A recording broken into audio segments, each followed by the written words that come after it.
બહુ નજીકમાં મજા નથી અને બહુ દૂરમાં મજા નથી. તમને બહુ આગળ બેહવાનો શોખ થાય, હવે તમે અહીંયા વ્યાસપીઠની હાવા બે જાવ તો ન તમે મને દેખાવ કે ન હું તમને દેખાવ, પછી સંતાપ થાય ને કદાચ થોડાક આગળ બેઠા તો સારું. અને બહુ આમ દૂર રહ્યો તોય સંતાપ થાય, કઈ દેખાતું નથી, ન મને તમે દેખાવ ન હું તમને દેખાવ. એટલે બહુ દૂર રહેવામાં પણ મજા નથી અને બહુ સમીપ આવવામાં, બસ મધ્યમ રહેવામાં મજા છે. ન ઉપર ઊંચી જવામાં આકાશમાં મજા છે, ન પાતાળમાં મજા છે. ધરતી ઉપર પગ રાખીને હાલવા મજા છે. અમુક ને થોડુંક વધે ને તો પગ આમ અડે નહીં. હા, બે બે તું ચારે.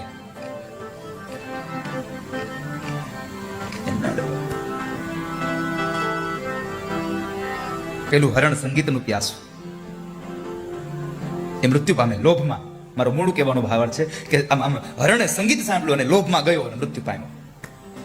જિંદગીમાં લોભ તો કોઈ દી ન કરો, બધું જ કરજો. મેં હંમેશા કથામાં કહ્યું છે સ્વામી કે તમે જિંદગીમાં કરકસર કરજો, પણ મહેરબાની કરીને લોભ ન કરતા. પણ અમુક લોભિયા એવા હોય, લોભીની પરાકાષ્ઠાએ પૂગી જાવ. આપણે નથી કહેતા આપણે ઓલી ઉપાસનાની પરાકાષ્ઠાએ, અમુક લોભીની પરાકાષ્ઠાએ પૂગી જાવ. લોભની વાત આવી, એક વાત કરી દઉં તમને બધાને, આ થોડુંક આમ લાગુ પડે એવું છે, સાંભળજો. જેને જેને પડતું હોય એને, હા તમને પેલા કહી દઉં, આ છે ને આ જનરલ સ્ટોર છે. અહીં બધું અહીં વેચાતું મળે છે. મને સ્વામી અહીં બધું જ વેચાતું મળે છે, પણ બધું આપણે લઈ જવું જરૂરી નથી. અને આમ જોવા જાવ તો મેં કથામાં કહ્યું છે કે મારે પાઘડીની દુકાન છે, જેના માથામાં બેહે એને પહેરી જવાની, ન બેહે એને મૂકી જવાની પાછી. એમાં અહીંયા બધી વાતો તમને લાગુ પડતી હોય જરૂરી નથી. તમારા બાજુવાળાને લાગુ પડતી હોય, ક્યારેક તમારા પાછળવાળાને લાગુ પડતી હોય, ક્યારેક આ બાજુવાળાને લાગુ પડતી હોય, ક્યારેક કોઈને લાગુ ન પડતી હોય. જેટલું વેચાય ને એટલું તમારું, જેટલું પડ્યું રહે એ અમારું. તો એક લોભીની વાત છે. લોભમાં ક્યારેય જવું નહીં. એનું લોભીનું ધન અમથું પછી જે લે શું થાય. એક શેઠ હતા અને લોભીની પરાકાષ્ઠા. ત્યાં લોભનો છેડો આવી ગયો, ત્યાંથી આગળ કાંઈ નહીં. આપણે નથી કહેતા આ દુનિયાનો છેડો બસ સમુદ્ર પૂરું થઈ ગયું, ત્યાં કાંઈ નથી. એટલી પરાકાષ્ઠા પહોંચી ગયા.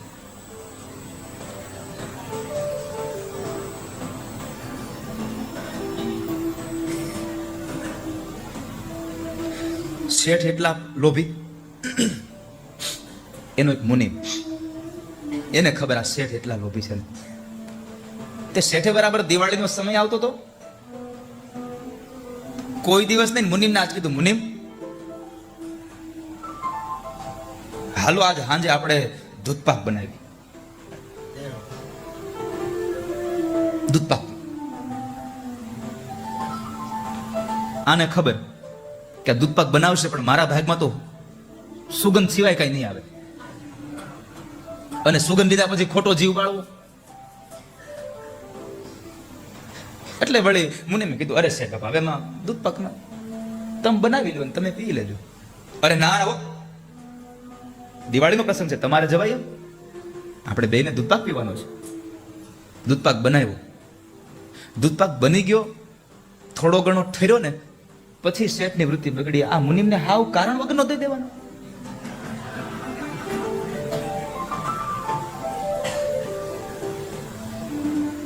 મુનિ શબ્દનો અર્થ છે સ્વામી, પણ એ પાર્ટ 2 માં. બધું અત્યારે દીધું, તમે બીજી કથા ન કરો મારી. આજે જ મેં હું વાંચતો હતો અને આજે મને મુનિ શબ્દનો એક બહુ સુંદર ભાવાર્થ મળ્યો છે. હવે ક્યાંક આપણા સંપ્રદાયમાં પ્રવચન છે ને ત્યારે મુનિ વિશે બોલીશ, ચાલો પાકું. પણ આજે હું આ લોભિયા વિશે બોલી દઉં. કદાચ અમુકના જીવન પરિવર્તિત થઈ જાય. તો શેઠની વૃત્તિ બદલી ગઈ. એ કે આ મુનિ કારણ વગરનું એક છાલ્યું પી જાય મારું. કોઈ દી કોઈને જેને અગરબત્તીની સુગંધ ન લેવા દીધી હોય એ દૂધપાક પાય. ભગવાન જેવા ભગવાનને દીવો કરીને ઠાર નાખતો હોય એ બીજાને ઘી આપે. અમુક લોભી આવ્યા હોય, ભગવાનને દીવો કરે ને આમ પૂજા કરે ને ફૂંક ઠાર નાખે, એ બીજાને ઘી વાળી રોટલી આપે. આને હવે આ મુનિમને ના તો પડાય નહીં. તે શેઠે કીધું, મુનિ બધું સાચું, પણ માપમાં કઈક આપણી ભૂલ થઈ ગઈ છે કે આપણે બે બનાવ્યું, આપણા બે હાટું ના બન્યો છે એક માણાનો. મુનિ સમજી ગયો, હવે લોભી આવ્યો, મૂળ ભાવ ઉપર ચાલુ કર્યું, મૂળ ધારા ઉપર આવ્યો. એટલે મને એમ કીધું, અરે શેઠ બાપા શું થયું? કાંઈ વાંધો નહીં, તમે પી લો, મારે તમે પી લો, તમારો દૂધ પાક છે, તમે પીવો. વળી શેઠે કીધું, નહીં હો, નીતિ આપણે નક્કી કર્યું છે, આપણે બેન જ પીવાનું. નીતિ અરે પણ એક નો બન્યો છે ને બે, ના કાંઈક થાય કે શેઠ હોય એ કે કાંઈક થશે. બિચારા મુનિ મેં બહુ આગ્રહ કર્યો, શેઠજી તમે પી જાવ ને, શું કામ એને ખોટું આવું કરો છો, તમે પી જાવ તમારે. પણ શેઠે શું કહ્યું, આમાં પોતાનું માન તો ગવાવા ન દે. અમુક જણા પોતે ના પડી પડે ને એટલે એટલો બીજો એ રીતનો આગ્રહ કરે ને, સામે વાળો ના પાડી દે. અમુક સામે વાળો ના પાડી દે, એવી આમ સ્થિતિ ઉભી કરી દે.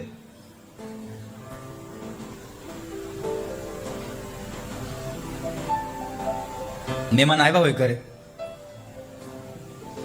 એક દી રોકાય અને બીજે દી હજી કઈ સવારમાં બેગ નું કઈ હલવડ ના આવતી હોય એટલે ગરદણી સામેથી મૂકે, ઘરે ફોન કરી દેજો, 8 દી પહેલા જવા નહીં દઉં.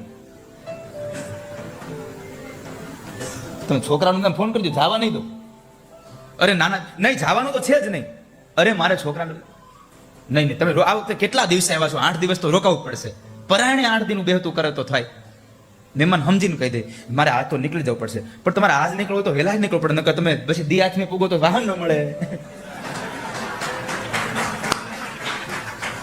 એમ બોલાવે અમુક.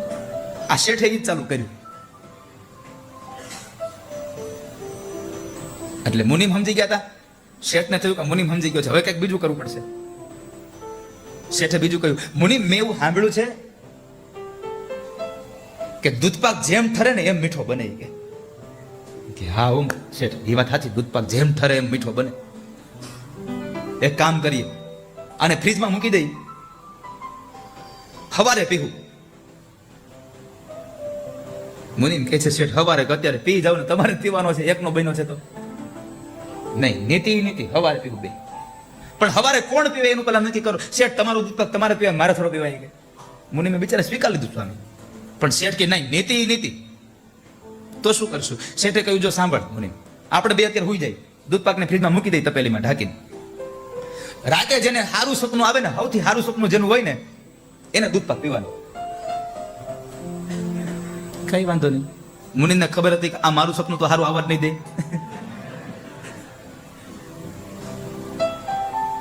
આજ રાધામાં શું, તમારી જે અધૂરી ઈચ્છા ન્યા હતી ને, એ હું આ પૂરી કરું છું.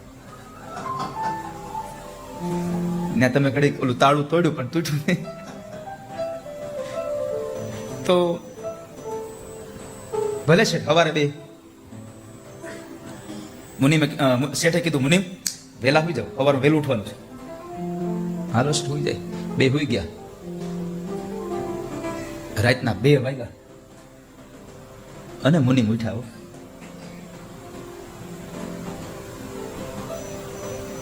શેઠ તો ઘસ ઘસાટ ઊંઘે છે. મુનિને ખબર હતી આ લોભીઓ સવારે મારા ભાગમાં દૂધપાક આવવા દે નહીં. પછી કે સવારે જે થવું એ ભલ થાય, અત્યારે હુતા છે ને ત્યાં હું મારું પતાવી લઉં. મુનિમ ગયા દરવાજામાં, દરવાજાની આમ બહારથી દીધેલું હતું, ધીમે એકદમ આમ, કારણ કે તેલ મૂકતા ભૂલી ગયા હતા થોડા દીધા, કીચુડ મહાડ કરી ખોલ્યો ધીમે. ઓલો આગળીઓ ખુલ્યો ને તો દરવાજો છોટી ગયેલો. તો ધક્કો મારે અવાજ આપો, આમ ઊંચો કરીને ધીમેથી મૂક્યો. આમ મીંદડી પગે મુનિમ અંદર રૂમમાં ગયા, ફ્રીજ વાળા રૂમમાં. દરવાજો બંધ કર્યો, હાકળ દીધી અને હાણસી ભરાઈ દીધી અંદર. પેલા હાણસી હતી, તાળા નહોતા. કા વેવણું ભરાવે કા હાણસી ભરાવી દે. ફ્રીજ ખોલ્યું, તપેલી કાઢીને એવો ઠરેલો દૂધપાક, છાલ્યું ભર્યું, પીધો. પેલા છાલ્યામાં રસ આવ્યો, બીજું છાલ્યું 2:30 વાગે ભર્યું, વધારે રસ આવ્યો. ત્રીજું આમ છાલ્યું ભરીને ત્યાં તપેલીનું તળિયું ખખડ્યું. મુનિમ કે આ તો બહુ થઈ ગયું. તઈ ખબર પડી કે આખી તપેલી પી ગયો હું. પણ કાંઈ વાંધો નહીં. મુનિમે શેઠના હાથ નીચે તૈયાર થયેલો, એને તપેલી આમ ઊંધી વાળી, પીધું. તપેલીમાં થોડુંક રહી ગયું હતું, પાણી નાખ્યું, ઈ પી ગયું. પાણી નાખીને ઈ પી ગયો. અને પાછું હતું એની પરિસ્થિતિમાં આમ આમ છીબું ઢાંકી તપેલી અંદર ફ્રીજમાં મૂકીને દરવાજો બંધ કરીને ધીમેકથી હાંચી કાઢી દરવાજો ખોલ્યો. એની સ્થિતિ પાછો ઊંચો કર્યો, દરવાજો ધીમેકથી લીધો અને પાછો આગળ દઈ આમ બીજાગરો. પોતે તો ઘસઘસાટ હોઈ ગયો. 2.5 વાટકા દૂધ પીવે પછી ઊંઘ આવે જ રાતે અને નસકોરા ચાલુ થયા હોય મુનિમના. આ બાજુ મુનિમ 3 વાગે હોઈ ગયા અને સવારમાં વહેલા 5 વાગે શેઠ જાગ્યા. એ તો નાઈ ધોઈને તૈયાર થઈ ગયા. હજી મુનિમ તો ઘડરાટી બોલાવે. 8 વાગ્યા, 9 વાગ્યા. હવે શેઠે કીધું તું કે 2 જાગીશું, સ્વપ્નાની વાત કરીશું, પછી આપણે આ દૂધપાકને કાઢીશું.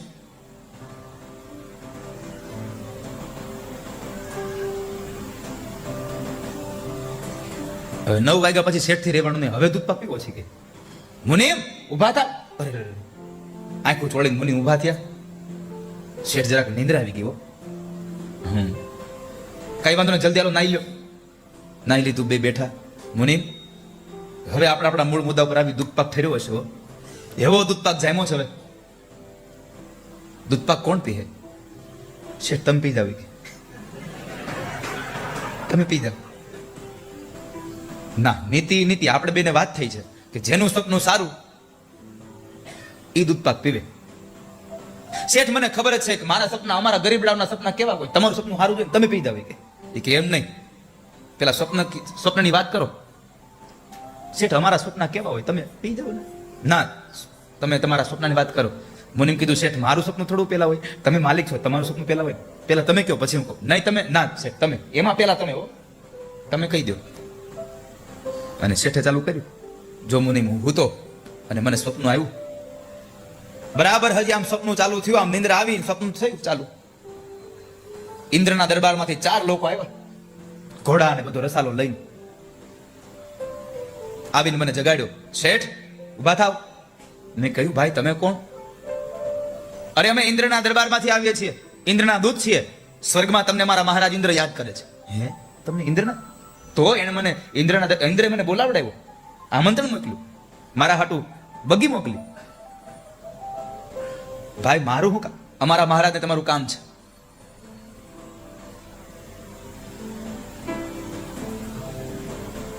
હું ગયો એની સાથે.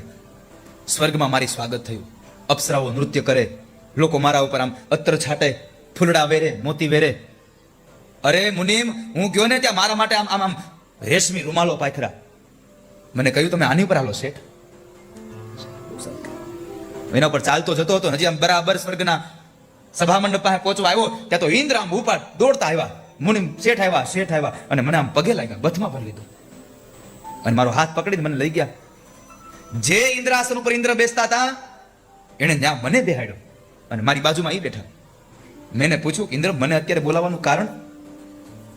ઇન્દ્રએ મને કહ્યું શેઠ હવે મારી ઉંમર થઈ ગઈ છે, કઈ હું મરી જાઉં નક્કી નહીં. એટલે મારા ઇન્દ્રનું આ સ્વર્ગનું રાજ્ય કોને આપવું? કોઈ સારો વ્યક્તિ હોય તો મારે એને રાજ્ય આપવું છે. એટલે મને તમે જરાક નજરમાં ચડ્યા એટલે મેં તમને બોલાવડાવ્યા છે. એનું રાજ્યનો રાજા બનાવવા માટે મને બોલાવ્યા. પછી શું થયું મારા શેઠ? બધી વાત નક્કી થઈ પછી મારી નીંદર ઉડી ગઈ. કે મુનિમ કહે શેઠ બહુ સારું સપનું કે તમારું, તમે દૂધપાક પી જાઓ. હવે મારું સપનું ન હાલે અહીંયા. નહીં, તમે સપનાની વાત તો કરો જ. અને હવે સાંભળજો સ્વામી સપનું. મુનિમનું સપનું સાંભળ્યા જેવું છે. મુનિમ કહે શેઠ હું કહું બાપા તમને, મારું સપનું તો કાંઈ નથી.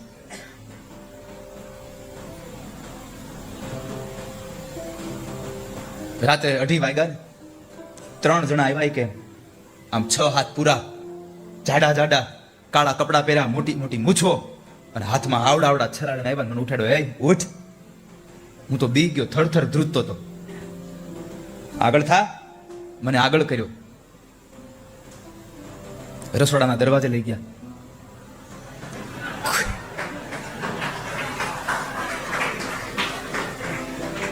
ખોલ્યા દરવાજો. મેં દરવાજો ખોલ્યો, આગળ હાલ. હું આગળ ને વાહે 3 જણા મોટા છરા લઈ. મેં કીધું ક્યાં જવાનું છે ભાઈ? ફ્રીજ પાસે જા.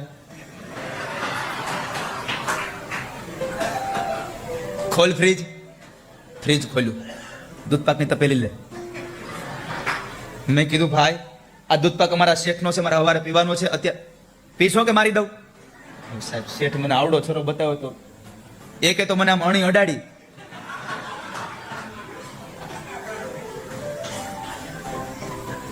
ઉઘાડ છીબું, અને ત્રણેય જણાએ શેઠ મને આમ છરી બતાવીને એક એક છાલ્યું દૂધપાક પાયું. તપેલીમાં થોડુંક હતું તો એમાં પાણી નાખીને ઈ મને પાયું. મેં એને કીધું કે ભાઈ આ અમારા શેઠ માટે દૂધપાક છે, તમે મને રેવા દો, પણ મને છરો બતાવ્યો, મારે કરવું હું? અરે પણ મુનિમ તને આવું બધું થયું, તારે મને બોલાવાય તો ખરો ને. શેઠ હું બોલાવા આવ્યો તો, પણ તમે ઇન્દ્રના ઇન્દ્રાસન પર બેઠા હતા. કે હું તમને ન્યા ક્યાં બોલાવા આવું?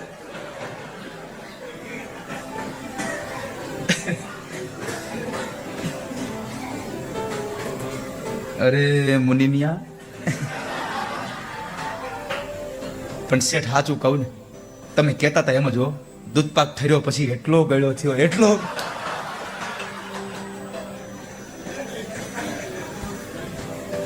જિંદગીમાં લોભમાં ન પડશો બાપ, મારું હાસ્યની સાથે એટલું કહેવું છે. હરણની જેમ તમે લોભમાં ન પડશો. બીજો છે માતંગ, હાથી. અને હાથી કામનો એટલો બધો કામી માણસ. હાથીને પકડવા માટે પછી કોઈની તાકાત હાલે ન ચાલે, પણ પછી એને પકડવા માટે એક ઊંડો એવો ખાડો ખોદાવવામાં આવે, અને પછી હાથને લઈને એમાં કામને વશ હાથી દોડતો આવે અને ખાડામાં પડે, અને હાથી મહાવતને વશ થઈ જાય છે, મૃત્યુ પામે છે. ત્યારબાદ પતંગ.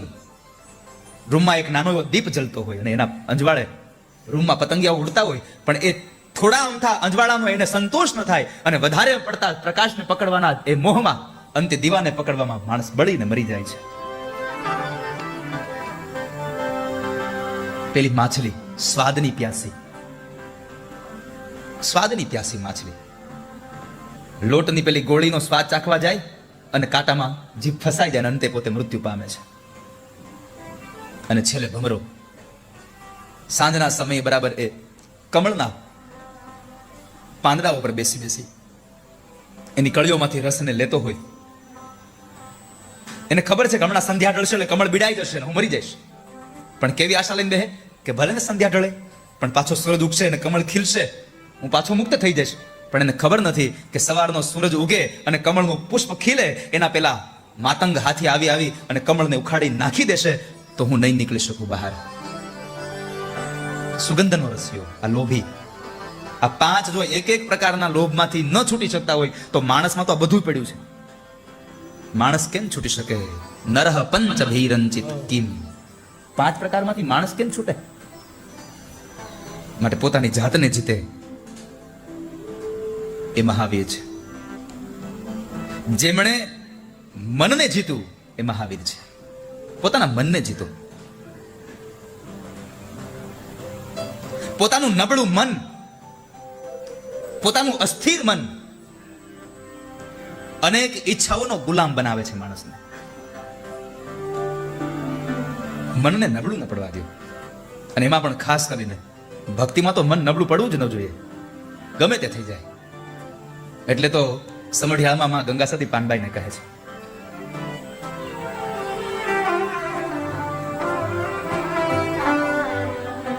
મેરું તો ડગે પણ જેના મનડા ડગે નહીં પાનબાઈ, ભાંગી રે પડે ભલે બ્રહ્માંડ.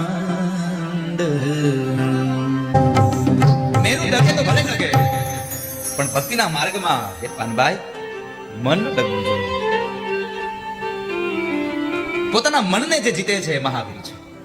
અને છેલ્લી વાત, આચાર્ય ચરણ શ્રીમદ વલ્લભાચાર્ય મહારાજે કહ્યું, જેના જીવનમાં મદ, મદન અને મત્સર નથી એ આ જગતનો મહાવીર છે. જેના જીવનમાં મદ નથી, મત્સર નથી, ઈર્ષા નથી, અભિમાન જેના જીવનમાં નથી એ આ જગતનો મહાવીર છે.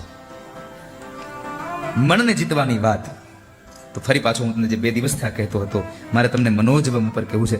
મનની વાત આવી તો તમને ફરી પાછો કહું. મનોજવમ એટલે શું? મન વત્તા ઓજવ.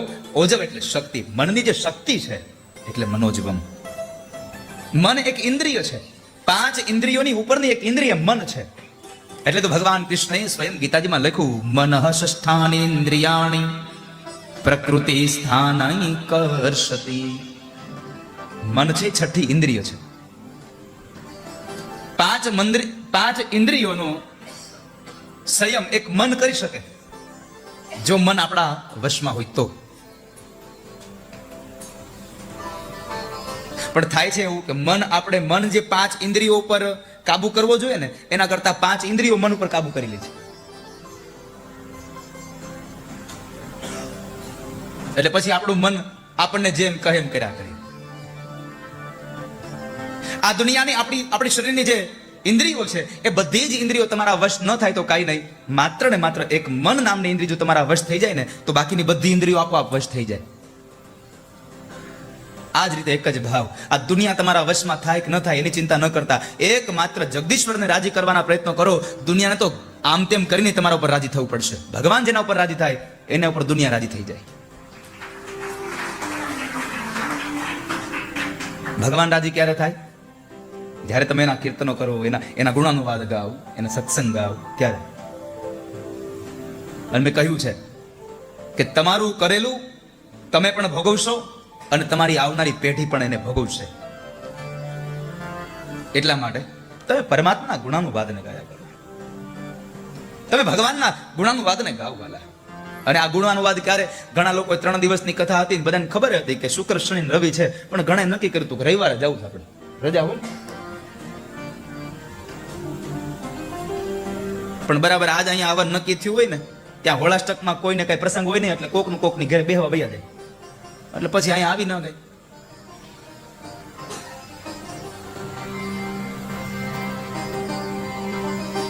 જ્યારે પણ અવસર મળે ત્યારે વાલા પરમાત્માના નામનો મહિમા ગાઈ લેજો. પછી કોને ખબર છે કાલ સવારે આવીશું નહીં. હવે હું એમ કહું છું કે આપણે ચલો અહીંયા કાલે પૂર્ણિમા છે, એના વળતે દિવસે ધૂળેટી છે, અનેક પ્રકારના રંગો ઉડાવીશું. આપણા હાથમાંથી છૂટેલો રંગ કોઈને ડાઘ આપે એવો રંગ ન હોવો જોઈએ. કોઈના જીવનને રંગબેરંગી કરી દે ને એવો રંગ હોવો જોઈએ વાલા.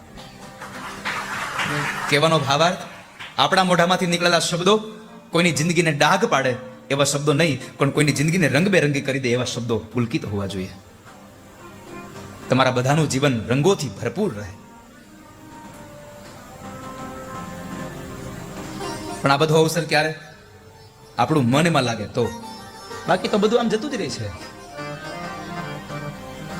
તમે પરમાત્માનું ભજન કરજો જ્યાં જ્યાં કથા હોય. હું એવું નથી કહેતો કે અહીંયા મારી કથા હોય તો જ. તમને આ રાજકોટમાં રહેતા હો અને એને ખબર પડે કે રાજકોટના છેલ્લા છેડે પણ કથા બેઠી છે, તો કમસે કમ બાપ 7 દિવસમાંથી 1 દિવસ તો પહોંચી જાજો ત્યાં. 1 દિવસમાં તમારું કલ્યાણ થશે. અને મેં તો આવા મહાપુરુષોના મુખારવિંદથી સાંભળ્યું છે કે કદાચ તમારી પાસે વધારે સમય ન હોય ને તો કાંઈ નહીં, કથા સાંભળવા ન બેસી શકો તો કાંઈ નહીં, પણ આ કથાના મંડપમાંથી પણ એકવાર આમ નીકળી જાઓ ને તોય તમને મારો ઠાકોરજી રાજી રાખશે વાલા. તો પણ ઠાકોર પ્રસન્ન થશે. આ કાયામાંથી હંસલો રે ઓ ચિંતાનો ઉડી જશે. આ કાયામાંથી એકવાર તો ગાવ. આ કાયામાંથી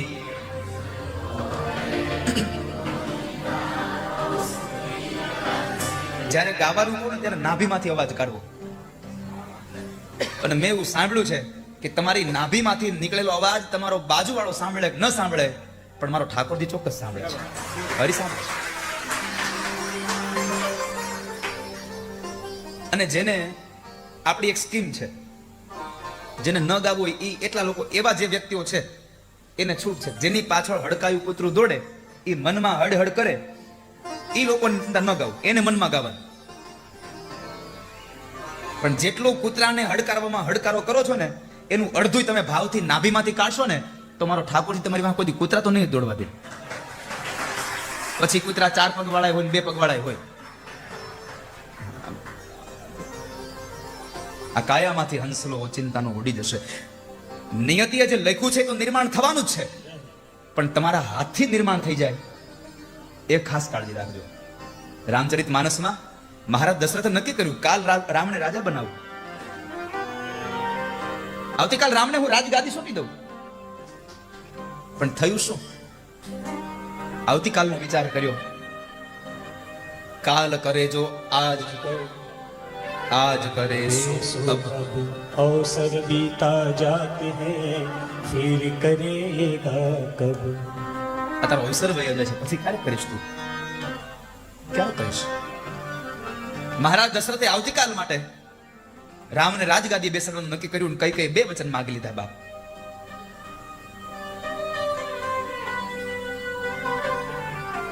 એક મંત્રાના કહેવાથી પહેલું વચન ભરતને રાજગાદી મળે, અને બીજું વચન રામને 14 વર્ષનો વનવાસ મળે.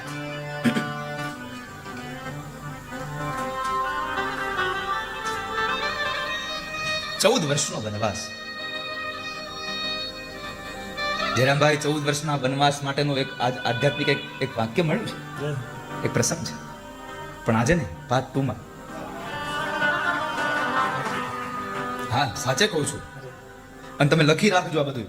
જો તમારે પાર્ટ 2 સાંભળવું જ હોય તો જેટલું તમને મેં આપ્યું છે સાંભળી એને લખી રાખજો, યાદ કરાવજો મને કે તમે ગયા વખતે આ કીધું હતું, ગયા વખતે આ કીધું હતું. 14 વર્ષનો વનવાસ શું કામ? 14 જ શું કામ? બહુ અત્યંત તત્વાર થયો છે, પણ આજે ને. પણ મારે મૂળ તમને જે કહેવું છે, મહારાજ દશરથ રામના ભાગ્યમાં રાજગાદી તો લખી જ છે. અયોધ્યાનું રાજ્ય રામ વગર કોઈની તાકાત નથી. રામ ગાદીએ બેસે વાત પક્કી છે.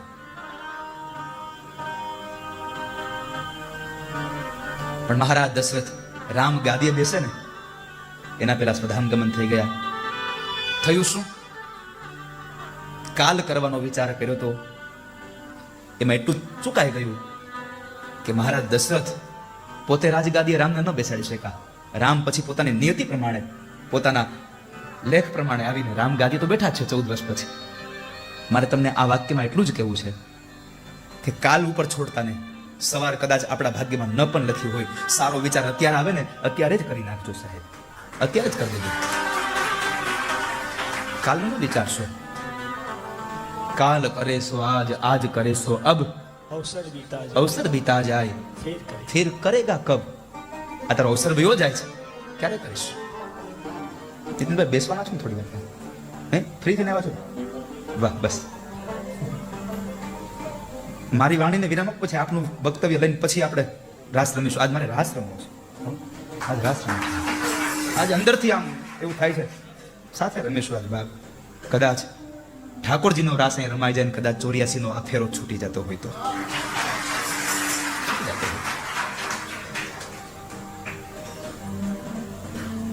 તો પરમાત્માએ તમને જે આપ્યું છે એનો સદુપયોગ કરી લેજો વાલા, એનો સદુપયોગ કરજો. અને મને ખબર પણ છે કે કદાચ આજે 1 વાગે નહીં 2 વાગ્યા સુધી કથા ચલાવવું તમારામાંથી હવે કોઈ ઊભો થયું છે નહીં આજે. તમે બધા હવે આમ, પણ એવું નહીં કરવું આજે. હું 12:30 વાગ્યાથી 1 વાગ્યાની વચ્ચે કથાને હું 12:30 પહેલા જ આપી દઈશ વિશ્રામ. નીતિનભાઈના 2 શબ્દો આપણે સાંભળીને પછી 15 મિનિટ તો રમવું જોઈએ ને. કાંઈ નહીં તો આ 3 દિવસની રોજની 5-5 મિનિટ ગણો મારી, તો મારે 15 મિનિટ ન થઈ જાય? તમે તો રોજ 15 મિનિટ રમતા હતા.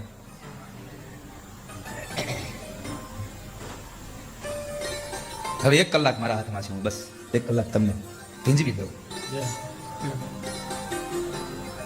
ફરી વાર ટકોર કરું છું બાપ, કાલ સવારે કરવાનો વિચાર હોય ને કે અત્યારે તમે અમલ કરી નાખજો. નકર દશરથ જેવી દશા થાય ને તો ન તો તમે રામને તમારા હાથથી ગાદીએ બેસાડશો, ન તો રામને તમારા હાથથી બેસાડેલો જોઈ શકશો.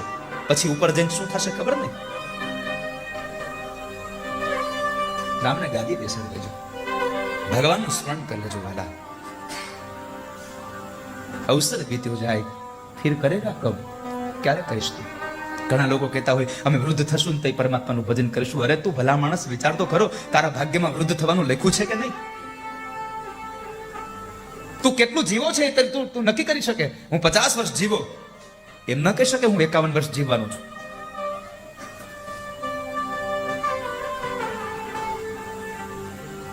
ભગવાનના નામનું સ્મરણ કરજો. નામ સંકીર્તનમ યસ્ય સર્વ પાપ પ્રણાશનમ પ્રણામો દુઃખ શમન તમ નમામિ હરિમ પરમ. ભગવાનના નામથી જીવને મુક્તિ મળી જાય છે. એટલે તો ભગવાન વેદવ્યાસે લખ્યું, આ દુનિયામાં આ પરમાત્મા પાસે માગવા જાઓ ને વાલા, બીજું કશું ન માગશો, કેવલ તુમ ભગવાન કો ચાહો, ભગવાન સે કુછ ન ચાહો. પરમાત્માને ચાહો તમે, એના સિવાય બીજું કશું ન ચાહો. પણ આ દુનિયામાં થયું છે એવું, પરમાત્માને ચાહવા વાળા ઘટી ગયા છે, પરમાત્માથી ચાહવા વાળા વધી ગયા છે. અને આપણી દ્રષ્ટિ તો તમે જુઓ, આ દુનિયામાં સ્વામી બે પ્રકારના ભિખારીઓ છે. એક મંદિરની બહાર પાથરણું પાથરી બેઠા હોય, જે પોતાની આજીવિકા માટે જે દર્શને આવતા હોય એની પાસે માગે ને, એને આપણે કહીએ બધા ભિખારીઓ બેઠા છે. અને મોટી 4-wheel ગાડીમાં આવે અને અંદર જાય અને અંદર આમ જઈને હાડી આમ પાથરે ને, એને આપણે ભગવાનનો ભક્ત કહીએ. બે પ્રકારના ભિખારી છે, ગરીબ ભિખારી અને એક અમીર ભિખારી. કારણ કે ભગવાન પાસે જાય છે બધા માગવા માટે. કોઈ એમ કહેતો હોય કે હું ભગવાન પાસે કશું માંગતો નથી, આ વાત ખોટી છે. છેલ્લી જગ્યાએ પણ જેમ કેવું છે, પરમાત્મા મને શાંતિ આપજો, મને શાંતિ આપજો. બધું આપ્યું તમે મને શાંતિ પણ આપજો. હવે જીવ છે, માગ્યા વગર રહી ન શકે. ઈશ્વર પાસે માગો ને એટલું જ માગજો. ભવે ભવે યથા ભક્તિ પાદયોસ્તવ જાયતે તથા કુરુષ્વ દેશ નાથસ્ત્વમ નો યતઃ પ્રભો. હે નાથ, તમારે આપવું હોય તો મને એટલું જ આપજો. જે યોનિમાં જન્મ થાય એ યોનિમાં તમારી ભક્તિ થાય, બીજું કશું ન જોઈએ. હે નાથ, એટલું જોઈએ છે. પરમાત્મા પાસે માગજો વાલા, પરમાત્મા પાસે માગો તો પરમાત્માનું દર્શન માગજો. ભૌતિક સંપદાને માગી અને સંપડાશો નહીં ક્યારેય. માગવું છે તો અલૌકિક માગો. ભગવાને કુરુક્ષેત્રના મેદાનમાં માં યશોદાને કહ્યું, બાળક હતો ત્યારે પણ પોતાની ગોદમાં બેસતો હતો અને કહેતો હતો, માં મને દૂધ આપો ને, માં મને માખણ આપો ને. અને એનો એ જ કૃષ્ણ જ્યારે આજે દ્વારિકાનો રાજા બનીને માં યશોદાની ગોદમાં બેસે અને કહ્યું, માં માગો, શું આપું તમને? માએ કહ્યું, પ્રભુ બહુ મોટા થઈ ગયા તમે તો. યશોદા સજળ નયન બની ગયા હો. પોતાના નાના દીકરાને પોતાની ગોદમાં રમાડેલો આમ સામે મોટો જોયો, ફરી પાછો ગોદમાં બેઠો અને યશોદા રડીને એટલું બોલાય, કનૈયા તું બહુ મોટો થઈ ગયો હવે. અત્યાર સુધી તું એમ કહેતો હતો, માં મને આપને, માં મને આપને, અને આ તું કેટલો મોટો થયો, તું મને એમ કહે છે માં માગ હું તને આપું. અત્યાર સુધી કનૈયા તે મારી પાસે માંગ્યું છે, અને તું આજે મને જો માગવાનું કહેતો હોય તો એટલું જ માગું છું કે તારી માનો અંત સમય આવે ને ત્યારે તું એની ગોદમાં બેઠો હોય, મારી નજર સામે મારો કનૈયો હોય અને તારી માનો પ્રાણ નીકળી જાય. બસ આનાથી વિશેષ કઈ ન જોઈએ. યશોદા તારા દર્શનની પ્યાસી છે. એટલે તો ભીષ્મ કહે, સદેવ દેવો ભગવાન પ્રતીક્ષતા કલેવરમ યાવદિદમ હિનોમ્યહમ પ્રસન્ન હાસારુણ લોચનોલ્લસન મુખાંબુજો ધ્યાન પથ ચતુર્ભુજા. મહાભારતના યુદ્ધના મહાનાયક કૃષ્ણ જ્યારે દાદા ભીષ્મની સામે ઉભા છે અને રાત્રિના સમયે દાદા ભીષ્મ એમ કહે, પ્રભુ તમે મને છેતરો, તમે મને છેતરી ગયા, મારી ભક્તિનું મને આ પરિણામ. અને ત્યારે ભગવાન કૃષ્ણ કહે છે, દાદા આ તમારી ભક્તિનું પરિણામ નથી, તમારી ભક્તિથી તો આ કન્યો બહુ રાજી છે, તમારો આ વાસુદેવ બહુ રાજી છે. માગો, શું આપું? તમે વિચાર કરો કે આવતીકાલ સવારે પાંડવ પક્ષની સામે કૌરવ પક્ષમાંથી લડવાનું છે, અને જો કદાચ એમાં હારી જાય તો કલંક મળે. અને આગલી રાત્રે દાદા ભીષ્મને ભગવાન સ્વયં કૃષ્ણ એમ કહે કે દાદા માગી લો, કાલ સવારે શું આપું? આપણે હોય તો એમ કહીએ કે આવતીકાલ જીત મારી થાય. અને ત્યારે દાદા ભીષ્મે એટલું કહ્યું, તમે આપવા માંગતા હોય તો એટલું જ આપો કે જ્યારે મારું મૃત્યુ થાય ત્યારે મને 4 હાથવાળા કૃષ્ણ તમારા દર્શન થાય, મારે બીજું કશું ન જોઈએ. દર્શન થાય. સદેવ દેવો ભગવાન પ્રતીક્ષતા. હે પ્રભુ રોકાઈ જાઓ. ભગવાને પ્રશ્ન કર્યો, પિતા મને ક્યાં સુધી? દાદા હું રોકાવું પણ ક્યાં સુધી? શું કામે? તો કહે છે, કલેવરમ યાવદિદમ હિનોમ્યહમ, મારું મૃત્યુ ના આવે ત્યાં સુધી રોકાઈ જાઓ તમે. આ કૃષ્ણ છે. માગવું હોય તો પરમાત્મા પાસે મોક્ષ પણ ન માગશો, મુક્તિ પણ ન માગશો. હનુમાનજીમાંથી જ લેવા જેવું છે. બધું આપ્યું તો એ માણસે પરમાત્મા પાસે મોક્ષ ન માંગ્યો. જ્યારે ભગવાન અયોધ્યામાં ફરી પાછા ગયા માં જાનકીને લઈને, અને તમામ વાનરો જ્યારે જતા હતા, ભગવાનને પ્રણામ કરીને બધા વાનરો નીકળે છે અને હનુમાનજી આમ બેઠા બેઠા આમ ભગવાનની સામે જોઈને રડે છે, પ્રભુ મને મોકલી દેશો, મને મોકલી દેશો, મારે નથી જવું, મને રાખી લો, મારે નથી જવું. પ્રભુ તમે બધાની ઈચ્છા સંપન્ન કરનારા છો, મારી ઈચ્છાને સંપન્ન કરશો? કહો હનુમાન, શું કરું? પ્રભુ મારી એક જ ઈચ્છા છે, મને તમારા ચરણમાં રહેવા દો, મને ન મોકલો પાછું, મને ન મોકલો. હનુમાનજીની આ ભાવના જોઈને ભગવાને કહ્યું, હનુમાન હું તમને અહીંયા રાખું છું, અને અહીંયા રાખું છું એટલું નહીં, વાત બહુ સરળ છે પણ એની પાછળનો આધ્યાત્મિક અર્થ બહુ મોટો છે. હનુમાનને એમ કહ્યું કે હનુમાન હું તમને અહીંયા રાખું છું, પણ તમે કહો ત્યાં સુધી નહીં, તમારે કાયમને માટે હવે આ ધરતી ઉપર રહેવાનું છે. જ્યાં સુધી મારા નામની કથા ધરતી ઉપર ગવાતી રહેશે ત્યાં સુધી હનુમાન તમારા ધરતી ઉપરથી જવાનું નથી. હું તમને ચિરંજીવી બનાવું છું, જાઓ, હું તમને ચિરંજીવી બનાવું છું. હનુમાન ન કહે એમ, પ્રભુ મને તો મોક્ષ આપી દો, મને તો મુક્તિ આપી દો. એને મોક્ષની પણ આકાંક્ષા ન કરી, મને તો મારા ઠાકુરની કૃપા થાય, મારા ઠાકુરની જે આજ્ઞા થાય, મારા હરિની જે આજ્ઞા થાય, મારા સ્વામીની જે આજ્ઞા થાય એને હું વર્તીને રહું. પ્રભુ તમે કહો છો તો જ્યાં સુધી તમારી કથા રહેશે ત્યાં સુધી હું આ ધરતીમાં રહીશ, પણ મને એટલું વરદાન આપો કે જે જે જગ્યાએ તમારી કથા થાય ત્યાં ત્યાં મારું બિરાજમાન હો. એટલે કહ્યું, આઈએ હનુમંત બિરાજીએ કથા કહુમતી અનુસાર, પ્રેમ સહિત ગાવી જ્યાં જ્યાં કથા થાય છે યાદ રાખજો, કોઈ શ્રોતા હોય કે ન હોય પણ ભગવાનની દરેક જગ્યાએ કથામાં સ્વયં ભગવાન હનુમાનજી મારા શ્રોતા બનીને આવે છે. વાલા, અત્યારે પણ મને એમ લાગે છે કે કદાચ આ કથા મંડપમાં મારો બાલાજી દાદો ગમીને આવીને બેઠો હશે. વાલા,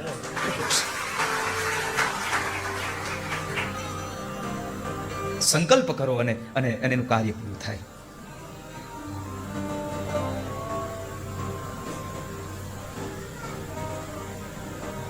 કોઈ ભક્ત જઈ અને સાળંગપુરમાં હનુમાન દાદાની મૂર્તિ સામે ઉભો રહીને આમ સંકલ્પ કરે અને ત્યાં જેટલો સંકલ્પ સિદ્ધ થાય ને એટલો જ સંકલ્પ આ રાજકોટના ભૂપેન્દ્ર રોડ ઉપર આવેલા હનુમાનજીમાં જઈને કરો ને તો થાય. ત્યાંની જ મૂર્તિ અહીંયા બિરાજે છે. અને હું કદાચ ભૂલતો ન હોઉં તો લગભગ ગુણાતીતાનંદ સ્વામી અહીંયા આજે હનુમાનજી આપણા બિરાજે છે ને, એ હનુમાનજીનું એ ગુણાતીતાનંદ સ્વામી ત્યાં ઓટલી બનાવી અને ભગવાનનું ધ્યાન ધરતા. ત્યાં એક વાવ હતી, એમાં સ્નાન કરે, એ વાડી છે, અને એ વાડીમાં સ્નાન કરે અને ત્યાં પોતે બેસે, ભગવાનનું ધ્યાન ધરે. પણ પછી જ્યારે આ સ્કૂલ બનવાની હતી ને ત્યારે આ ગુણાતીતાનંદ સ્વામીની આ પ્રસાદીની આ જગ્યા, જે પવિત્ર સાધુએ જ્યાં ભગવાનનું તપ કર્યું હોય, એ જગ્યાએ એમને જતી ન રહે, નકામી નિષ્ફળ ન જાય, એટલે ત્યાં હનુમાનજી મહારાજની સ્થાપના કરી અને આજ એ આ રાજકોટમાં ભૂપેન્દ્ર ઉપર બાલાજી હનુમાન તરીકે ઓળખાય. અને આખા રાજકોટની શ્રદ્ધા ત્યાં જોડાયેલી છે. સાહેબ, નાનામાં નાનો વ્યક્તિ પણ આવે અને મોટામાં મોટો વ્યક્તિ પણ આવીને ત્યાં માથું ફેંકવે છે. એટલું તેનું સૌભાગ્ય છે સાહેબ, ઐશ્વર્ય છે. મારો મૂળ કહેવાનો ભાવાર્થ છે, પરમાત્મા પાસે માગવી હોય તો ભક્તિ માગો, મુક્તિ ના માગો. અને પરમાત્મા યાદ રાખજો, તમે પરમાત્મા પાસે મુક્તિ માગશો ને તો તત્ક્ષણ આપી દેશે, પણ જો ભક્તિ માગશો ને તો એક વખત વિચાર કરશે. કારણ મુક્તિમાં તો છોડી દેવાની વાત થઈ, પણ ભક્તિ માગશો ને તો પરમાત્માને ડર લાગે છે કે મારો ભક્ત, હું એને ભક્તિ આપીશ તો કદાચ મને બાંધી લેશે, ભક્તિમાં મને ભક્તિમાં બાંધી લેશે. તો મનને મક્કમ કરીને વાલા પરમાત્મામાં લગાડજો, હરિમાં લગાડજો. હરિ સિવાય મારો તમારો ઉદ્ધાર નથી. પરમાત્મા પાસે માગો તો એટલું જ માગજો, ગમે તે યોનિમાં જન્મ આપો, પણ મારી એક જ ઈચ્છા છે કે તમારામાં અમારું ચરણારવિંદમાં અમારી રતિ લાગેલી રહે. ભવે ભવે યથા ભક્તિ પાદયોસ્તવ જાયતે. તમારા ચરણારવિંદમાં અમારી રતિ લાગેલી રહે. આપણે તો માણસ છીએ. ભાગવતના છઠ્ઠા સ્કંદમાં વૃત્રાસુર એમ કહે છે, નનાક પૃષ્ઠમ ન ચ પારમેષ્ઠ્યમ ન સાર્વભૌમં ન રસાધિપત્યમ. પ્રભુ તમે મને આપવા માંગતા હોય તો મારે એટલું જોઈએ, ન સ્વર્ગનું રાજ્ય જોઈએ, ન બ્રહ્મલોકનું રાજ્ય જોઈએ, ન પાતાળનું રાજ્ય, ના આ ધરતીનું રાજ્ય. મારે તો એટલું જ જોઈએ છે, સમંજસત્વા વિરહય કાંક્ષે. મને તમારી ભક્તિ જોઈએ છે, બીજું કશું ન જોઈએ. એટલે પરમાત્મા પાસે ભક્તિ માંગજો, બીજું કશું ના માગશો. અને બાકી તમે જો તમે જેમ તે માગ્યા કરશો તો હું તમને એટલું ચોક્કસ કહું છું, એ તમને આપશે નહીં અને નહીં આપે. કારણ એ કાંઈ ગાંડો નથી રે, એ કાંઈ ઘેલો નથી રે, એ કાંઈ ગાંડો નથી રે, ઈ કાંઈ ઘેલો નથી રે. એ કોઈનો છેતરો છતરાય એવો સસ્તો નથી રે, ઈ કાંઈ ગાંડો નથી રે. કોઈનો છેતરો છેતરાય એવો સરસતો નથી રે, ઈ કાંઈ ગાંડો નથી રે. એ ગાંડો નથી રે, ઘેલો નથી રે, એ ગાંડો ગાંડો નથી રે, ઘેલો નથી રે. આપણા ચપટી ચોખામાં ઈ માની જાય એવો એટલો બધો ગાંડો નથી સાહેબ. આરતીમાં 50 પૈસા નાખો ની તમને 5 લાખની લોન લગાડી દી, આમ લોટરી લગાડી દી, એટલો તો ઈ હાવ ગાંડો નથી જ. અને વળી પાછા આપણે એને કેટલો આમ કેટલો સરળથી લઈએ. 2 લાખની 2 લાખની લોટરીની ટિકિટ લે. રાજકોટમાં એક ભાઈ ટિકિટ લીધી અને એક શ્રીફળ લીધું, 50 ગ્રામ સાકર લીધી, 5 રૂપિયાની 3 અગરબત્તી લીધી, એક ફૂલનો હાર લીધો અને થોડી ખોખડી લીધી અને આવ્યો બાલાજી દાદાના મંદિરમાં.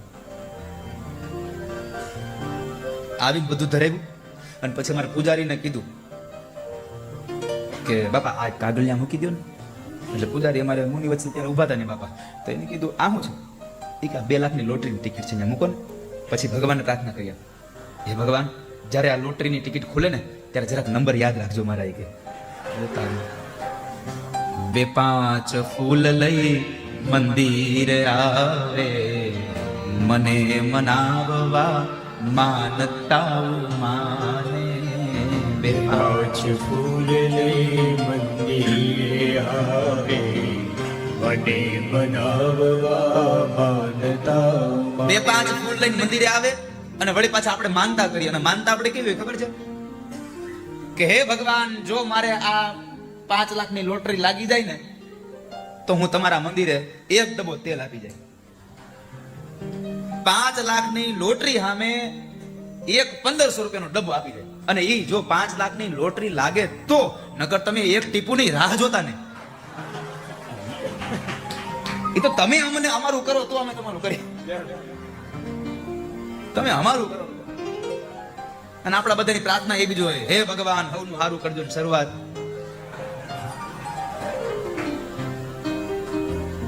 પણ આ વાક્યનો મારે જવાબ નથી દેવો. આ વાક્યનો જવાબ અંદરથી બાલાજી દાદા દે. 2-5 ફૂલ લઈ મંદિરે આવે, મને મનાવવા માનતા માને. 2-5 ફૂલ લઈ મંદિરે આવે, મને બનાવવા માનતા માને. કાલે જેટલા લોકો મંદિરે ગયા હશે ને ખબર હશે. તમે કાલે ગયા હતા જયારે મંદિરે? ગઈકાલે શનિવારે તમે ગયા હતા? કાલે બાલાજી દાદા કથા વાંચતા હતા. તમે ક્યાંક ફોટો હોય તો બતા. હા, જો આવ્યો.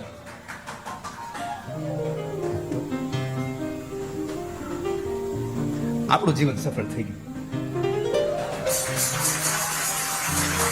સફળ થઈ ગયું. બાકી જેનું થવું એ થાય.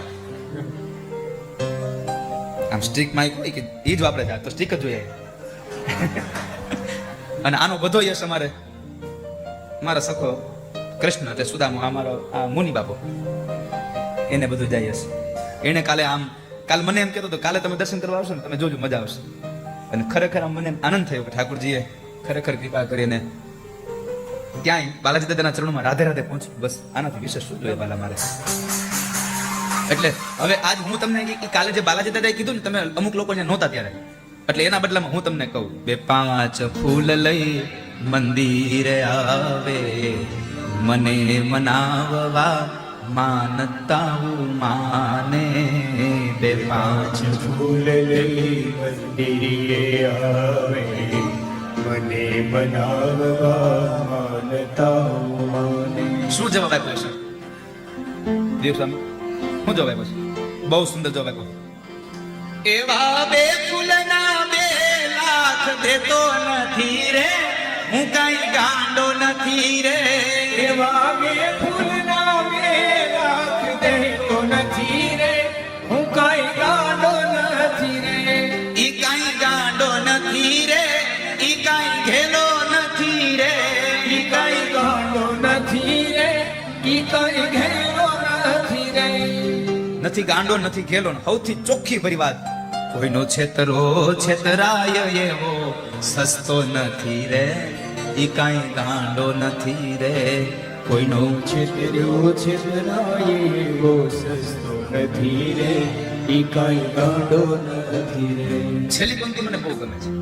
કદાચ કોઈ સારા પ્રોડ્યુસર ડાયરેક્ટર બાલાજી દાદાની મંદિરની આમ આમ આમ વાતને લઈને કોઈ ફિલ્મ બનાવે અને તમે 3 કલાક કદાચ તમે ટોકીઝમાં જાઓ, હું ભરોસા સાથે કહું તમને ન્યા તમને હનુમાનજીના દર્શન નહીં થાય. તમારે બાલાજી દાદાના દર્શન કરવા તો ભૂપેન્દ્ર રોડે જવું પડે, મંદિરે જવું પડે. એટલે ભગવાને કીધું મારા તે નામનું ફિલ્મ બનાવે, ભોળા લોકોને જોવા ભરમાવે. મારા તે નામનું ફિલ્મ બનાવે, આ પંક્તિમાં સમજી જાજો. લોકોને જોવા ભરમાવે. એવી પાછળની ટિકિટમાં દેખાતો નથી રે, હું કઈ ગાંડો નથી રે. એવી પાછની ટિકિટમાં દેખાતો નથી રે, હું કાંઈ ગાંડો નથી રે. એ ગાંડો ગાંડો નથી રે, ઘેલો ઘેલો નથી રે. એ ગાંડો ગાંડો નથી રે, ઘેલો ઘેલો નથી રે. એટલે પરમાત્મા પાસે માંગવું હોય તો બાપ ભક્તિ માંગજો, મનને પ્રબળ રાખજો. મનને મનોજવમ મારું તતુલ્ય વે, મારો શબ્દ મનોજવમ પર છે. મનને મક્કમ રાખજો. મન મક્કમ હશે તો બધું જ થઈ જશે. તમારી હિંમત હોવી જોઈએ. વિવેક સ્વામી હારે વાત કરતો હતો ને, મને કહેતા હતા કે હું રાધારમણ સ્વામી અમારા હાથમાં કામ આવ્યું, અમને કઈક વિચાર આવે ને એટલે બીજું કઈ કરી નહીં, ચાલુ જ કરી દે, પછી જે થવું એ થાય. અમે ચાલુ કરી દઈએ. અને સારા કામમાં તો ઘણા લોકો રાહ જોઈને બેઠા હોય કે તમે ચાલુ કરો ને રાહ હોય. કોક માત્ર નિમિત્ત બનવું જોઈએ વાલા. તમારી પાછળ તો ઠાકોરજી આમ ફોજ ઊભી રાખ્યું આખી.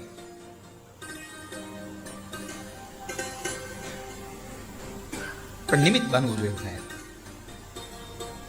આપણું મન છે બહુ આમ તમારો મોબાઈલ કદાચ 32 GB 64 GB 128 GB 256 GB 512 GB સુધી હોય.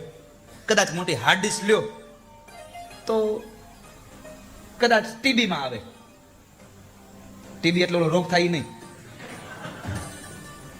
અને જ્યારે ટીબીનો રોગ થાય ને ત્યારે સૌથી પહેલા ટીબીનો રોગ હતો ક્ષય. અને એ ક્ષયનો રોગ પુનિત મહારાજને થયો.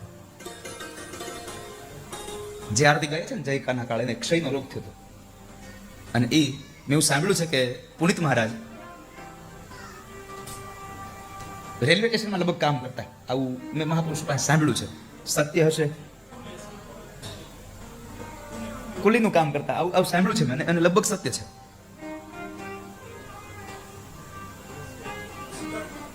અને એને ક્ષયનો રોગ થયો. ડોક્ટરો પાસે ગયા, ડોક્ટરે ના પાડી દીધી. જેમ અત્યારે કોરોનામાં કોઈ હાથ ન પકડે ને,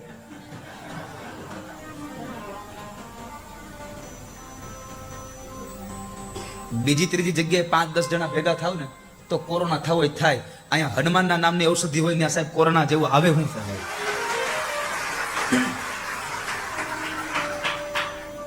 તો પુનિત મહારાજને ડોક્ટરે ના પાડી, હવે આની દવા નથી કોઈ. પણ સમય ઘણો વ્યતી ગયો અને પુનિત મહારાજનો રોગ મટી ગયો. જે ડોક્ટરે ના પાડી હતી કે આ રોગ સારો ન થાય, એ રોગને ફરી પાછા પુનિત મહારાજ મળ્યા અને ડોક્ટરે વૈદ્ય પૂછ્યું, પુનિત મહારાજ આ રોગ અસાધ્ય છે, આની દવા હજી સુધીમાં શોધાણી નથી, તમને સારું થયું કે મને ભરોસો ન થાવતો, તમે દવા કઈ લીધી? અને ત્યારે પુનિત મહારાજ એટલું કીધું, રામ રસાયણ તુમ્હારે પાસા. રામ નામનું રસાયણ મેં મારા જીવનમાં ઉતાર્યું અને મારો ક્ષયનો રોગ નાબૂદ થઈ ગયો સાહેબ.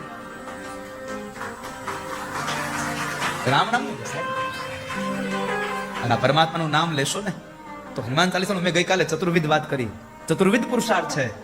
તો તમારા જીવનનું બધું જ વહી જશે. નાસે રોગ હરે સબ પીરા, જપત નિરંતર હનુમંત વીરા. હનુમાનને નિરંતર ભજો વાલા, બધું જતું રહેશે, બધું જતું રહેશે. એનામાં બધી તાકાત છે. પણ મનને મક્કમ રાખજો, મનને સંયમ રાખજો. આપણા જીવનમાં જે કઈ ઘટનાઓ ઘટે છે ને એ બધી જ મનમાં સંચિત થાય છે. ખબર છે પેલું આમ હિપ્નોટાઇઝ કરવામાં આવે પછી આમ છેલ્લે સુધી લઈ જાય પાછા, પહેલેથી યાદ કરાવે બધું. જો તમારા મનમાં હોય જ નહીં તો યાદ આવે છે ને?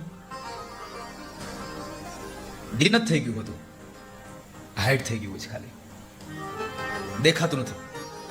હોય છે તો ખરું જ. એમાં મનની મેમરી બહુ બહુ વિશાળ છે, બહુ વિશાળ મેમરી છે. અને એ મનની મેમરીને પ્રબળ બનાવવા માટે સંકલ્પ કરવા પડે. કોઈ કાર્યના સંકલ્પ વગર મનની મેમરી પ્રબળ ન બને. મનને પરમાત્મામાં જોડવા માટે શું કરીએ છીએ? એકાદશીના વ્રત કરીએ છીએ, ઉપવાસ કરીએ છીએ, ઉપવાસનો સંકલ્પ કરીએ છીએ. શું કામે? આજે ખબર છે 11 છે એટલે મારે નથી જમવાનું, અને એ જમ્યા વગર મારે પરમાત્માનું ભજન કરવાનું છે, હરિનું ભજન કરવાનું છે. સંકલ્પ એટલે કે એક વાત એવી છે, સંકલ્પ કે તમારું મન એમાં કેન્દ્રિત થઈ જાય છે. પછી તમને અન્યત્ર બીજી વસ્તુ યાદ ન આવે. મન જ્યારે વિચલિત થઈ જાય, મન જ્યારે એકાગ્ર હોય બીજામાં તો, અને એકાગ્ર મન વગર તમને સંકલ્પ થાય નહીં. અને સંકલ્પ થાય પણ છતાં તમારું મન જો એકાગ્ર ન હોય તો સંકલ્પ તમારો સિદ્ધ ન થાય. વાલા, મનને એકાગ્ર કરતા શીખો. તમારું મન જ્યાં ત્યાં રખડતું હોય, બીજી કોઈ જગ્યાએ સ્થિર હોય તો યાદ રાખજો, બીજી તો વાત શું કહું તમને, તમારા શરીરની ભૂખ પણ નથી લાગતી જ્યારે તમારું મન એક જગ્યાએ જોડાઈ ગયું હોય છે. દાખલા તરીકે આપણો કોઈ સ્નેહી બરાબર, આપણે સાંજે આપણી ફેક્ટરી હતી, આપણી ઓફિસથી, આપણા વ્યવસાયથી ઘરે આવ્યા, અને આપણો એકદમ નજીકનો માણસ અકસ્માત થયું ને ફોન આવ્યો કે ભાઈ એને હોસ્પિટલમાં દાખલ કર્યા છે. એટલે આપણે જમવા ન બેસીએ, આપણે સીધા જ હોસ્પિટલ જઈએ, સીધા હોસ્પિટલ પહોંચી જઈએ, અને ત્યાં એમને દાખલ કર્યા હોય, ઓપરેશન ચાલતું હોય, ખૂબ એની પરિસ્થિતિ નાજુક હોય, આપણું મન એનામાં લાગી ગયું હોય. એક દિવસ વયો જાય, આખી રાત વહી જાય, નીંદર ન આવે, સવારનો સૂર્ય ઉગી જાય, બપોર થઈ જાય, મન એમાં લાગેલું છે. ક્યાં? બીમાર વ્યક્તિમાં મન જોડાઈ ગયું છે. અને જ્યારે બીમાર વ્યક્તિ ઓપરેશન થિયેટરમાંથી બહાર આવે અને ડોક્ટર આવીને એમ કહે ને કે ભાઈ હવે કઈ વાંધો નથી, ત્યારે આપણને સીધું શું થાય? ભાઈ હવે આમ જો મને ભૂખ લાગી, 1.5 દિવસ ખાધું નથી, હું જઈ આવું. કારણ તમારા મનનો જે એક તાર જોડાયો તો દર્દી સાથે, એ હવે છૂટી ગયો, અને તમારું મન તમારામાં ફરી પાછું આવ્યું. ત્યારે તમને યાદ આવ્યું હવે મને પેટમાં ભૂખ લાગી, 1.5 દિવસ નથી ખાધું, હવે હું જઈ આવું. તને 1.5 દિવસ અનાજ યાદ નહોતું આવ્યું, કારણ તમારું મન એક જગ્યાએ કેન્દ્રિત થઈ ગયું હતું. એમ જો મન તમારું પરમાત્મામાં કેન્દ્રિત થઈ જાય ને તો ભૌતિક સુખો બધા છૂટી જાય, અલૌકિક સુખ મળી જાય. વાલા, મનને સંયમ રાખો, મનને કેન્દ્રિત કરો. જ્યાં સુધી અર્જુનનું મન પોતાના પરિવારના સભ્યોમાં હતું, મારા સામે મારા દાદાના દીકરાઓ, કાકાના દીકરાઓ ઉભા છે, મારા દાદા ભીષ્મ ઉભા છે, મારા પરિવારના ઉભા છે, ત્યાં સુધી યુદ્ધ કરવાની તાકાત ન જાગી. પણ જેવું એનામાંથી મન હટાડાયું પછી ગાંડી વાતમાં લીધું, હવે ઉભો છું. મન ન નીકળે જ્યાં સુધી એકમાંથી, ત્યાં સુધી તમારી વૃત્તિ ન થાય. માટે મનને મક્કમ રાખો. વાલા, હનુમાનજી ભૂખાય નથી, અને આમ જોવા જાવ તો હનુમાનજી ભૂખા છે. હનુમાનજીની વાત તમને કહું, એને ભૂખ નહોતી લાગી. જ્યારે સમુદ્ર પાર કરીને જતા હતા, છલાંગ લગાવી, વચમાં કેટલી વસ્તુ આવી, મૈનાક પર્વત આવ્યો, એની વાત ન સ્વીકારી, પ્રલોભન આપ્યું, તમે વિશ્રામ કરી લો, આરામ કરી લો થોડો. અને ભક્તિના માર્ગમાં જ્યારે તમે જાઓ ને ત્યારે તમને થાક બહુ લાગે. તમે કથા સાંભળો બેહો ને, પગ આમ રાખીને બેઠા ને તો ઘડીકમાં તો આપણને તરસ લાગે, ઘડીકમાં આપણને ભૂખ લાગે, ઘડીકમાં પગમાં ખાલ્યું ચડી જાય. બાકી ટીવી નો રિમોટ હાથમાં આપી દો, 3 કલાક કાંઈ ન થાય. હા, ટીવી નો રિમોટ હાથમાં હોય ત્યારે કાંઈ ન થાય. જેવી મારા હાથમાં આપો એટલે કે હું પાણી પી લઉં પેલા, તો એને પાણી યાદ આવે. મહિના પર વિશ્રામ કરવાનું કીધું. ભક્તિના માર્ગમાં વિશ્રામ ન હોય સાહેબ. સુરસા આવી, ત્યાંથી પણ આગળ ગયા, અને લંકામાં જ્યારે ગયા, જ્યાં સુધી લંકામાં માં જાનકી પાસે ન પહોંચ્યા ત્યાં સુધી ભગવાન હનુમાનજી મહારાજને ભૂખ પણ યાદ નહોતી આવી. અને રામચરિત માનસમાં ગૌસ્વામી તુલસીદાસજી મહારાજે ચોપાઈ લખી છે કે જેવા માં જાનકીને સમાચાર આપી દીધા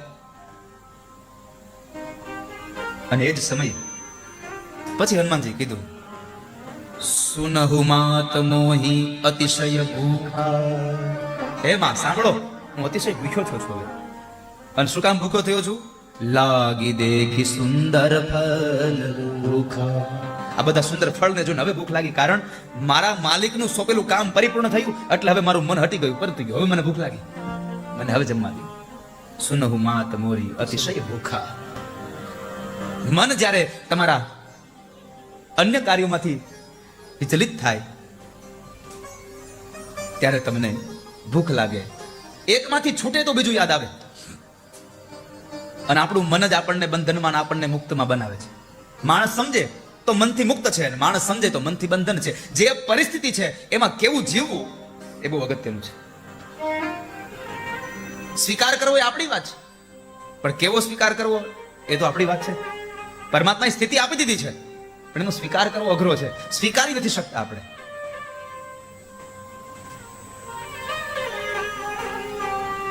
આપણા જીવનનો હરખ અને શોક, સુખ અને દુઃખ, બંધન અને મુક્તિ, આના તમામનું જો કોઈ કારણ હોય તો છે મન. માટે મનને મક્કમ બનાવો. તમારું મન જે માની લે છે ને એને તમે સત્ય કરી દેશો છો. બાકી નકર તમારી અંદર તાકાત તો બહુ પડી છે. હાથીમાં તાકાત કેટલી? પોતાની સૂંઢમાં મોટા મોટા હાથ એ વૃક્ષના એ થડને પકડી અને મૂળમાંથી ઉછળી નાખી દે. કેટલી એની તાકાત કેટલી હાથીની? પણ તમે કોઈ દિવસ જોયું છે હાથીને બાંધેલો? કેટલા લોકો હાથીને બાંધેલો જોયો છે? હાથીના પગમાં નાનું એવું એક પતલું દોરડું બાંધ્યું હોય, એને તોડાવી ન જઈ શકે હાથી? ના, એને તોડાવીને કોઈ દી હાથી ભાગ્યો એવું હજી સુધી બન્યું નથી. કારણ નાનપણથી જ હાથીના બચ્ચાને ઈ મદનિયાને પગથી દોરડું બાંધતા ને એટલે નાનપણથી એના મનમાં ઘૂસી ગયું મારથી બધું થાય પણ આ દોરડું નતું તે. આનાથી બધું થાય, દોરડું નતું તે. આપણી માનસિક વૃત્તિ જ્યારે સ્વીકારી લે છે ને પછી એને કોઈ હરાવી નથી શકતું. નેપોલિયન બોનાફા એને 150 યુદ્ધ કર્યા. 150 યુદ્ધ કર્યા, 150 યુદ્ધ. એમાં 149 યુદ્ધમાં જીતી ગયો, પણ 150માં યુદ્ધમાં હારી ગયો. હવે જે માણસ 149 યુદ્ધને જીતી શકે એ 150માં યુદ્ધમાં હારે? પણ થયું શું? ત્યારે સામેવાળા વ્યક્તિએ પોતાની સામેવાળા વ્યક્તિની જે દુખતી રગ છે એને પકડી દીધી. શું?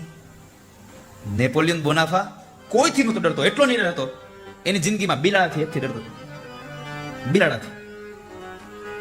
અમુક નથી કહેતા માંદો પડે ને ડોક્ટર પાસે જાય ને એટલે શું કે ડોક્ટર કહે તો એક ઇન્જેક્શન આપે, સાહેબ તમે છરી મારી દો, પણ ઇન્જેક્શન નહીં. તમને છરી મારી દો, ઇન્જેક્શન. કારણ કે એનો ડર લાગી ગયો છે. એમ નેપોલિયન બોનાફા જ્યારે નાનો હતો અને ઘોડેમાં સૂતો હતો એ સમયે મીંદડું એને બટકું મારી ગયું અને એનો ડર એના માણસ ઉપર અસર કરી ગયો, એનો હાવ લાગી ગયો. અને જ્યારે 150માં યુદ્ધ થયું નેપોલિયન સાથે ત્યારે સામેવાળાઓએ મોટા મોટા પિંજરાઓની અંદર એટલા અનેક મીંદડાઓ લઈને આવ્યા કે મીંદડાઓને જ્યારે છૂટા મૂક્યા ને ત્યારે 150માં યુદ્ધમાં નેપોલિયન પોતે હારી ગયો છે. માણસોથી જીતાયો, બિલાડાથી જીતી ગયા. જે માણસોને મારી શકતો હતો પણ બિલાડાઓથી ડરી ગયો. મારો મૂળ કહેવાનો ભાવાર્થ છે મનને મક્કમ બનાવી રાખજો વાલા. અને તમારું મન મક્કમ હશે તો પરમાત્મા, તમારા મનનો સંકલ્પ મક્કમ હશે તો ઈશ્વર તમારું તમામ કાર્ય સંપન્ન કરશે, એમાં સંશય નથી. પણ આપણું મન બહુ વિચલિત છે. જેને જેમ કરો જેમ સમજાવો ને બધું વિચલિત થતું જાય. એટલે પંક્તિ છે, મેરા મન બડા ચંચલ